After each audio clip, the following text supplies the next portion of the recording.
I'll think of it. Anyway, they did a great job, and so I oversaw it. I worked mostly with scripts and casting and editing, and I directed, I think, 7 or 8 episodes. That's all. Did you get much interference from ABC? No. Mm-mm. No, the show was, they liked it off the top, and even when it wasn't so strong off the top, they were okay with it, and no. Mm-mm. Why was Ricky Siegel added to the series? Well, that was called, the word is desperation. We were clearly over, and sometimes the gentle thing to do is to take your little suitcase and leave, but nobody in television does that. So we were on the air against Carol, who was All in the Family, and we were done. You know, show's done. You can tell by the numbers. And ABC knew it was done, or why would they have put us against? They knew we could beat All in the Family on a Saturday night. So somebody thought, well, the kid is cute, and we'll put him in, because he used to sing little songs. And he was a nice kid, but he wasn't even very good. But it was so pointless and very demeaning to the actors on the show. So the whole thing didn't work, and it never was going to work. So that was it. Do you have some favorite episodes of the series? The one I mentioned with Richie is my favorite, and the other one that I can think of is a Christmas show we did with Dean Jagger. I love that one. It was fantasy, and David was a sheriff, a screw-up sheriff. You know, hat kept all kind, and everybody had this role. And Danny was the bad guy. No, it was either Dave or Danny. I don't know. But we had horses in a whole western town, and that was a wonderful, creative episode. And then we did a political one with Susan running for office, and that was kind of good because we were able to get a lot of the beginnings, really good women's rights stuff into that. Do you think the Partridge Family was a product of its time? Probably, yeah, probably. But I don't know, because kids are different nowadays, particularly. I mean, it's amazing to me what I see, and I'm not real thrilled with the kids I see, because they walk down Michigan Avenue, and clearly well-to-do kids and well-educated, talking, sharing words that you don't have to hear. Not that I'm against swearing, but I do it in the right place at least. But they go down and they horrify older people walking down the street. I don't know, and they don't read, and that drives me crazy. So I can't believe that people don't read. It's what a joy that is. I mean, why would you give that up? Now, off camera, you had mentioned to me that you had met President Nixon during your time on the Partridge Family. Talk a little bit about that. Why were you there? We were invited to the White House I was invited to the White House along with I think 15 other producers, and the theory was that they were going to ask us to do anti-drug episodes, which from that administration, I guess it was political, but it was a good idea, and we did them, and it was a wonderful day there. It was very interesting, and it was not a president that I had voted for, certainly, but I enjoyed the whole experience. Do you still get calls or questions about the Partridge Family? Sometimes. There's a lady who lives in Rockford who keeps writing me letters. Not bad letters. And you think, it may be time for her to get a life. Do you know what I mean? It's a long time. But but yeah, I get calls sometimes, but not so much. What kind of questions do you get asked? Oh, I don't know. Mostly we're so, but somebody is, or something like that. I mean, we used to have... I got a call one night when the show was on, okay? I get a call from the little girl's voice, sound like somebody 8 or 9 years old, and she said, I'm with Life magazine, and I need David Cassidy's address. I mean, it's kind of stuff that happened. This was 12 o'clock at night or something like that. We used to get a lot of those because I was in the phone book. But not so much anymore. Why do you think the show is still popular? I don't know, because it was not a big hit. It was not... even certainly as big a hit as Brady Bunch or MASH or any of these shows. And it just goes on, and I just don't know. Maybe it was the music. I don't know what it was. But it doesn't seem to go away. Do you think the show had a certain style? I do. I think the writing was better than most people give it credit for, because it wasn't a sophisticated show. But Dale McRaven was the head writer on that show, and he was really good, and he did all the rewrites on all the scripts, and he just knew how to do it. You know, you can't.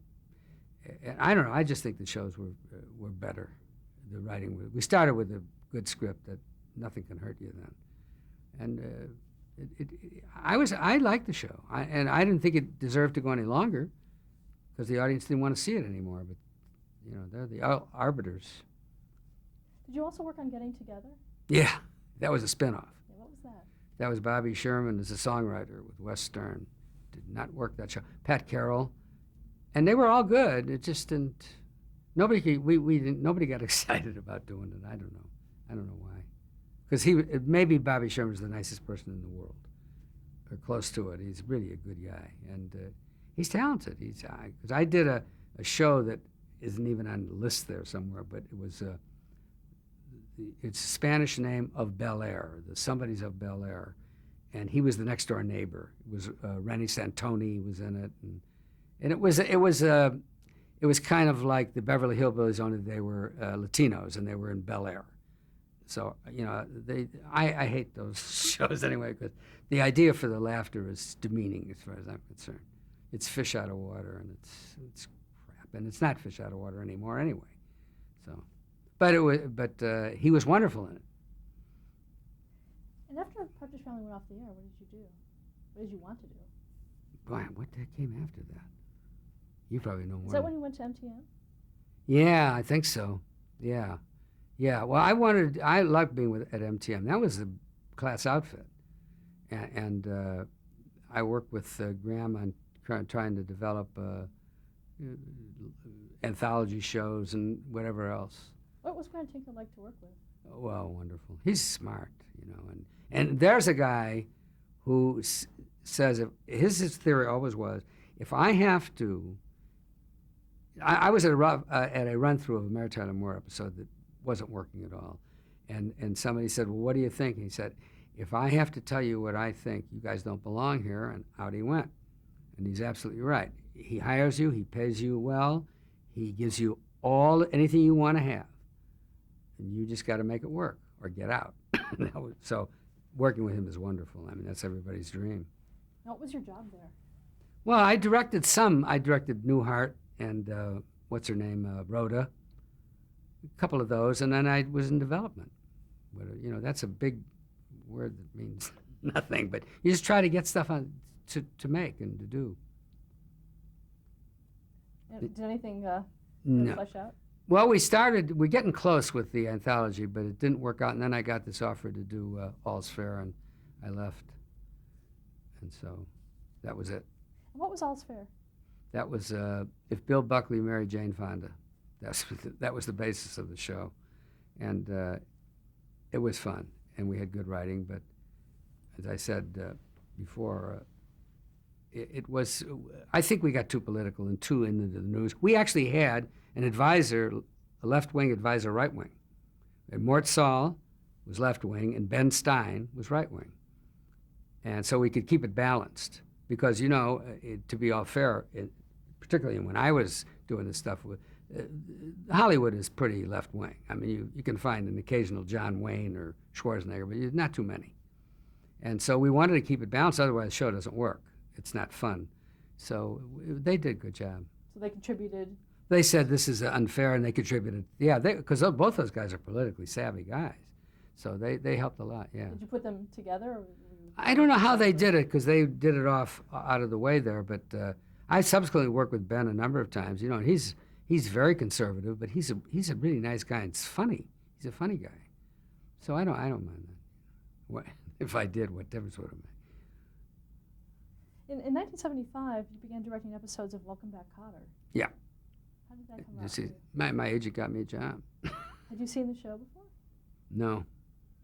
I asked for tapes, and they sent them over. But What did you think of it when you saw it? Well, you know, John's wonderful. The kids were funny. You know, the only one that wasn't, I thought, terrific was Gabe. But you know, the rest of them, they were funny. Those kids. But there's a typical example of what happens in this business. As the show got I just did one season, but as the year was coming to a close, John by then had been nominated for Academy Award, and he owed them 6 or 7 shows. And like the guy he is, he came back, no baloney, no I'm a star. He did the show like he did it when he was a kid, which is really to his credit. But the guys kept saying, I can't wait till this is over. And I remember saying to them, just let me say this sentence to you. These are the good old days. Well, look what's happened. None of them. I wanted them to enjoy success because it doesn't always come. It's not easy to get a hit. So they none of them have worked much, except John, who seems to have had a fairly good career. Now, how were they as actors? They're good actors. I mean, I don't like parts that have no sound changes or rhythm. So the part of Horshack that Ron played, Ron Palillo, and he's a good guy and all, and it wasn't his thing, but it got so tiresome to me, that screechy kind of voice. Whereas Bobby Hedges, he played Epstein. That was a little different, and Larry Jacobs, and he was like a regular human. So it was all right. Let's face it, it was a simple, dopey little show. But I was happy to do it. And when there are times in your life when I got offered to do a movie called The Jaws of Satan about snakes, and I was very happy to get it because I was out of work. One does not like that. So somebody says, I'll give you X dollars if you will direct snakes, cobras. I went to direct cobras. Not a good idea. Back to Welcome Back, Kotter. Marcia Strassman also. Oh yeah, she's great. She and Gabe didn't get along too well, but you would never know it looking at him on the screen. You'd think it was a love affair of the world. And you directed the birth of their. Yeah, the babies. Yes. But that was nothing much to that. I mean, you got 10 seconds, and the lady comes out with the book and covers the lights. I've done a lot of the baby things already. That gets old in a hurry. I like to turn that over to somebody else, that job. Do you have a favorite episode that you directed from the series? Of Welcome Back, Kotter? Jeez, I really don't remember. They all seem alike. Not really. I don't think so. Not that comes to mind immediately. I know we did a 2-parter with John, and it was a show of some kind, but that I kind of liked. But I can't remember the name, and it's very faint in my mind. Oh, there's no business like show business? Yeah. I like that. I think it was Ann somebody who was the guest, but I can't remember for sure. Anyway, I like that. Did you work with James Comack, executive producer? Oh yeah, Jimmy. I was a social friend of his on top of it all, so I knew him a long time. He and Clooney, and he and Hy Averback, they were close friends. So that's all. And yeah, Jimmy was the boss. It was a show full of rancor. The director, not to the actors to each other, but to the producers and all, a lot of that stuff. But I stay away from that. How much in control was Gabe Kaplan? Well, he was a co-creator, but in the end, the producer controls the show. I mean, unless the actor wants to walk off and subject himself to a big lawsuit. What Gabe did do, though, we would have a reading, and somebody would say, that's a good script, and he'd say, nope. And he would say to the writers, meet me tonight at 4 o'clock at my house, what would you like for dinner? And they would rewrite the script. Everybody read the script over and over again. As a director, you were always planning a new script because it was always different. It was all right. It was easy. And I liked doing it. It was fun to do. Producer Alan Sachs, did you work with him? Well, I knew him, but he wasn't around too much at that time. He was kind of somewhere else. Peter Meyerson and Nick Arnold were the writers and producers. That's it. In 1981, you mentioned this before, you directed a couple of episodes of Mork and Mindy. No, almost the whole year. I almost did the whole season. Somebody else. Yes, I did. That was, I should have paid them. That was the best time. Imagine going to work with Robin Williams and Jonathan Winters. It was amazing. We were first of all, Robin Williams probably has an IQ of 500, So staging the show and getting it ready to do it takes an hour, It's not complicated. And then we'd screw around. Then we had other stuff to do, and I would say Jonathan was done. Say it was 2 o'clock. At 5 o'clock, you'd be walking to your car. He hadn't yet made it to the parking lot because any 3 people constitute an audience for Jonathan. He does a show there, see? So all along the way. It was wonderful to do that. I loved doing the show. Was there a lot of ad-libbing during that time? A lot of ad-libbing, but some ad-libs got in the script but you can't do too much when you're shooting because you've got people on the other side that have to respond. Now, Pam was much better at that than you might expect because she's, after all, a straight actress and not a comic. She did a pretty good job. And he used to do all kinds of things. You have a bed scene, and I don't know what he was doing under the covers, but she didn't like it too much, that kind of stuff. They were always teasing each other, but it was fun to do the show. It was a lot of laughing. I mean, how bad can that be? Well, you directed some really central episodes, The Wedding. Yeah, I did The Wedding. Yeah, everybody turned into dogs or something. I can't remember. Something like that. I did a lot of weddings, including my own life.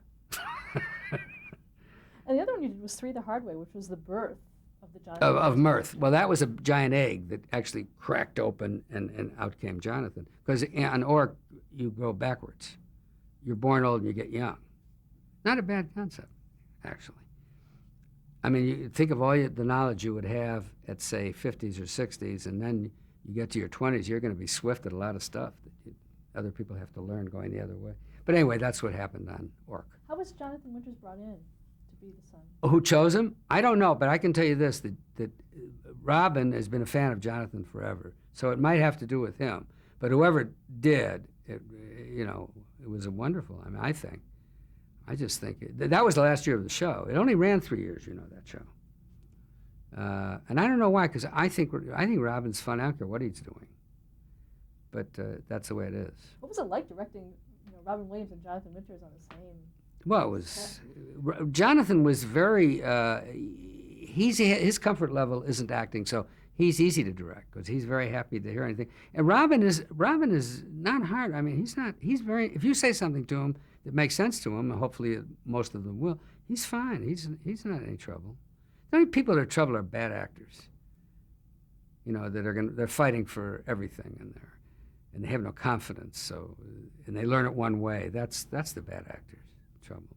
How involved was Gary Marshall at this point? He wasn't involved much, but I'm going to tell you, I wish he was, because every time he was involved, it was good. It was never interference. It was really good stuff. But this guy seriously knows what he's doing. So. Good in what way? What would he do? He just knows he looks at a run through and he knows what's wrong. That's all. He sits up there and he knows, and he's not very often was not a part of the reading initially, so he's seeing it fresh. He's wonderful. Yeah, he wasn't around as much as I wish he would have been. I liked him. He's a nice guy and all. And another classic 80s series that you directed was The Facts of Life. Yeah, that was fun. That was a simple kind of show. And Charlotte Rae. The girls were fun. And doing Nancy McKeon was fun because she was a tomboy. That was her play in the show. That worked pretty good. But, now, why was she brought in? Well, I think they needed something to liven it up. The three of them were, they needed. She had guts. She was going to go against the system. It was fun, and I know that Charlotte Rae is a comedian, but it's not always noticeable. So I needed a boost, and Nancy gave it a boost. She's good. She was a good idea, I think. I did a few of those.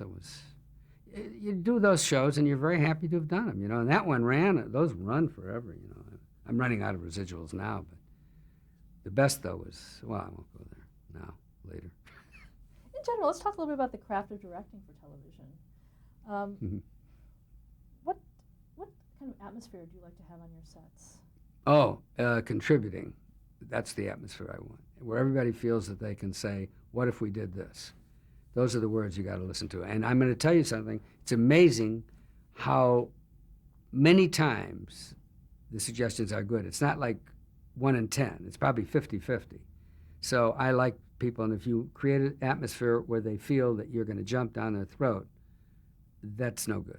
You just take away all that creative stuff. I mean, you're saying learn your lines and say them. Not good. So that's the thing. And the other thing that I've worked, a lot of directors have worked for me as a producer, you have to be, in my opinion, totally prepared. I know the script is going to change the next day. I don't care. You have to walk up there. Otherwise, actors don't, they like you to be prepared. They may not agree with what you're asking them to do, so what? At least you have the starting point. So every scene when the curtain goes up, you got to know where the actors are and what they're going to be doing. And I think that's it. And I don't care if you stay up till 4 in the morning, that's what you have to come to work with. So. And how would you prepare for filming?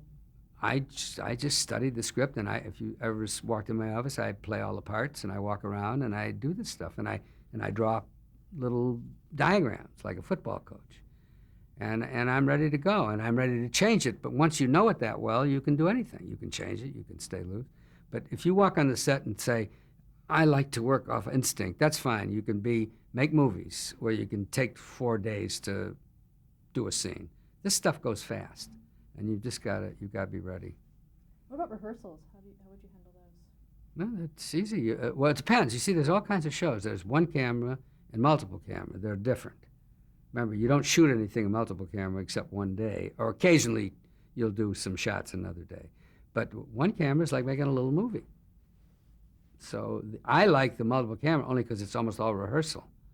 So it's fun. Whereas the other is much more time clock oriented. I mean, you got to get going. Whereas the other, you have all the time in the world. And when you go to shoot it, after all, you can get lucky. Well, you can't get lucky on some shows because the producers think it's a sin if you finish early. I mean, they're going to stay there and reshoot it until your feet fall off. But you could leave. My ex-wife works on a show now where they do the show, and everybody's prepared, and they get out in a couple hours. That's all it should take. But they always make it into a kind of a brain surgery. It's just gives them a feeling of doing something.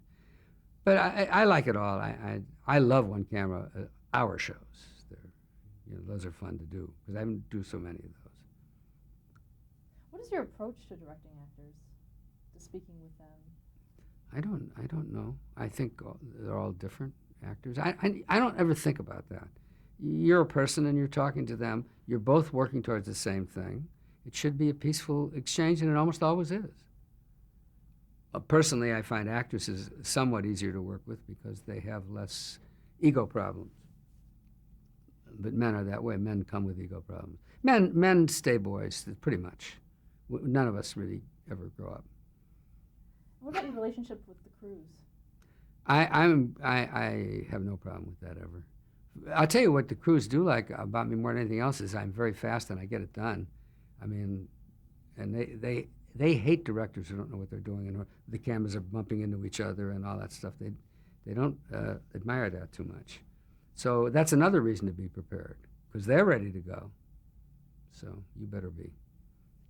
Are there specific challenges to directing a sitcom? Well, I don't know. No, listen. If the script is funny, that's the big challenge right there. From then on, you should find stuff in rehearsal. Stuff should come out. And you should be able to present that to the producers, and hopefully they will like it. Some producers I've worked for say you will not change one letter of one word. Now, when you're done, talk to me about it. I want to see what I wrote. Fair enough. That's fair enough. You're working for Jim Brooks or Alan Burns because they really write scripts that are ready to be shot. But there are some that can use a lot of help, to put it that way. But they were that way. But then you could sit and talk about anything. It's really such a simple request when you think about it. They work hard on the script. They don't want you to change it before they get to see it. And that's it. How has television technology changed since you began in the business? I'm going to tell you that it's changed since I left it more than anything. So I'm going to tell you the truth. I'm not sure how to shoot a sitcom. I really don't. I know that they don't cut shows anymore. In other words, when I went along, you could take the show and put it on the air. It was edited. I mean, I did it like you do a football game. And there was one slave camera, and there was one camera that you could roll. But now I don't know, because I was talking to Katie, that's his ex-wife of mine, was a script supervisor. But I have to really sit down. I really don't know what they're doing now, because I don't intend to do it. There's one show I would do in a minute if somebody asked me. I would learn everything. And that is? Curb Your Enthusiasm. I'd pay them to do that show. I love that show. But other than that, I think I've done a lot, so. Let's go back to some other shows that you've directed over the years. In 1982, you directed Gloria. Yes. Describe that show. It's a spin-off of All in the Family. So that was her part. And we broke up, we ended the marriage between Rob and she at the start of it, and she had the child, and Burgess Meredith was, whose father was he? He was somebody's father. Burgess was in bad humor those days. He was getting old and crotchety, but it was fun. And the show, I don't think the show ever worked, see, but we were always in the top 10 or 12, and they didn't renew it. You know why? No. There was a little problem between Carol and Sally about doing this character or something, but I don't think Carol had the power to not have it go on, and I don't think he would do that. I don't think it's his nature. Who did own this show? Well, I don't know. I think probably Norman Lear, right? Well, I mean, who owned All in the Family? Yeah, he did. Yeah, so I don't know. Did you work with him at all? Norman? Yeah. Well, I did on All's Fair. Yeah. Talk a little about working with Sally Struthers. Sally's easy. She's a pro. She's ready and creative, and she's good. She's good. And I forget I wish I remember the name of the other lady on that show. Jo. Oh, Joe DeWinter? Joe DeWinter. Wonderful. Wonderful. We had good people, and Burgess is Burgess. Everybody knows him from Rocky. And then Christian Jacobs, who played Joe. Yeah, he was good. He was good. And we had some of the young kids who later kind of joined the drug brigade on a lot. We had Corey Feldman and those kind of kids. But they were good kids. It's not easy. You really need parents that are extraordinary to get through that the right way. And you can tell the ones that did, like Jodie Foster's mother. Jodie went to Princeton or Harvard or something. I mean, this child that was raised, not the breadwinner, but a child who acts. It's a different. Now that show, since it was a spin-off of All in the Family, was there a lot of the same, any crossover in terms of the staff? Or? No. Maybe it would have been a good idea, but no. What about the style? Was it as No, All in the Family was All in the Family. The chair was there, and Carol was there, and they fired away. And they had, it was a great character. The character never made. Carol actually went to Vegas and did the character, and I said, how are you going to play this character? Carol is the most liberal human being on the face of the earth. I mean, he wouldn't even say the word Bush at this point in his life, and if he were alive. And here he is playing Archie. It's so strange. But he managed to bring it off, because I sure believed him. I thought it was a perfect casting. He was wonderful in that show. Stop there to change the tape.